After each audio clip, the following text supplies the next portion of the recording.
Rifki. Ayo. Rifki. Ayo. Kelompok 2. Ayo. Dan terus iya udah tadi malam. Apa? Tuh, bayangkan. Ini tuh ada perusahaan besar sekali. Nah itu transaksinya dalam satu hari bisa ratusan, bisa ribuan, bahkan miliaran. Ya kan, banyak sekali tuh. Tapi tuh itu banyaknya transaksinya, itu laporan keuangannya ya baik-baik saja sih. Terus operasionalnya nih baik-baik Ji. Kenapa bisa deh? Iya, padahal kalau begitu tuh banyak sekali transaksi. Terus bagus video laporan, pasti ada itu laporan, pasti ada itu standar atau aturan yang tidak dia laksanakan gitu. Ada kan masalah-salahnya itu, baru tidak ngeliat gitu, mungkin ada kecurangannya. Tapi toh ini guys, misalnya bukan tahu kecurangan itu. Kalau terlalu bagus Ki, kalau bagus sekali, sempurna sekali, bisa jadi juga karena auditornya itu bagus Ki. Jago ini. Iya, auditor. Nah, auditor ini tugasnya tuh penting sekali tahu memang. Jadi auditor ini dia itu yang pastikan Ki kalau semua proses di dalam perusahaan itu sesuai Ki sama prosedur auditnya. Jadi semua tujuan-tujuan dari perusahaan itu tercapai Ki memang secara maksimal tahu. Oh, kan pasti kayak banyak sekali tuh transaksinya.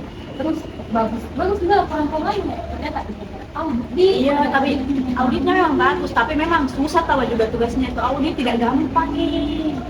Nah, jadi kalau mau kita jadi auditor internal itu tidak harus Ki hanya tahu tentang audit saja, tapi harus Ki juga punya kemampuan khusus.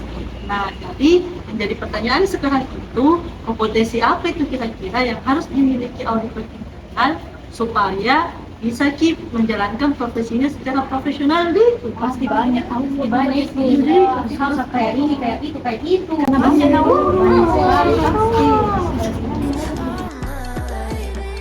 Goes like this, start with a track, eyes on me, watch my back, just like this, here for the night, and we burning, just keep watching. Goes like this, move from the back. Nah, untuk menjalankan tugasnya dengan baik, ada yang dinamakan pengorganisasian Departemen dan Staf Audit Internal. Nah, apa sih itu? Nah, pengorganisasian Departemen dan Staf Audit Internal adalah pengaturan struktur dan pembagian tugas audit internal agar fungsi audit berjalan dengan efektif dan independen. Nah, bentuk pengorganisasian audit internal disesuaikan dengan ukuran, komplikasi, dan risiko organisasi. Nah, pada tingkat tertinggi terdapat Chief Audit Eksekutif atau CAA yang bertanggung jawab atas perencanaan, pelaksanaan, dan pelaporan audit internal kepada manajemen dan komite audit. Nah, di bawah CAA terdapat manajer audit yang mengkoordinasikan kegiatan audit serta staf audit yang melaksanakan pemeriksaan secara langsung. Dalam organisasi modern, audit internal juga melibatkan beberapa auditor spesialis seperti audit sistem informasi untuk menilai pengendalian berbasis teknologi. Struktur audit internal juga berbentuk terpusat atau terkombinasi dengan tujuan untuk mencapai efektivitas, independensi, dan mencapai tujuan organisasi.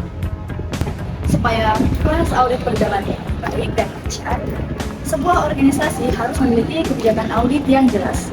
Kebijakan-kebijakan ini bisa dituangkan dalam sebuah dokumen yang kemudian disebut sebagai piagam audit internal.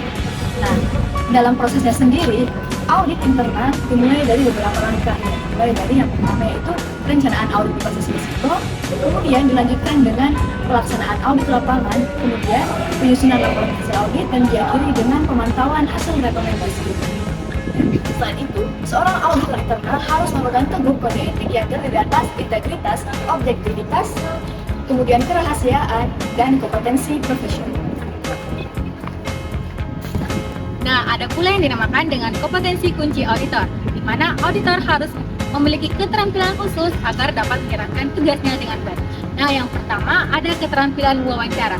Di sini auditor harus mampu menggali informasi secara efektif dan efisien dari manajemen dan staf audit sehingga dia mampu menggali informasi, menggali data, dan juga memberikan solusi yang tepat. Nah, yang kedua ada keterampilan pengujian audit, di mana auditor harus mampu melaksanakan pengujian terhadap pengendalian internal seperti observasi fisik, uji kepatuhan, dan independen evaluasi.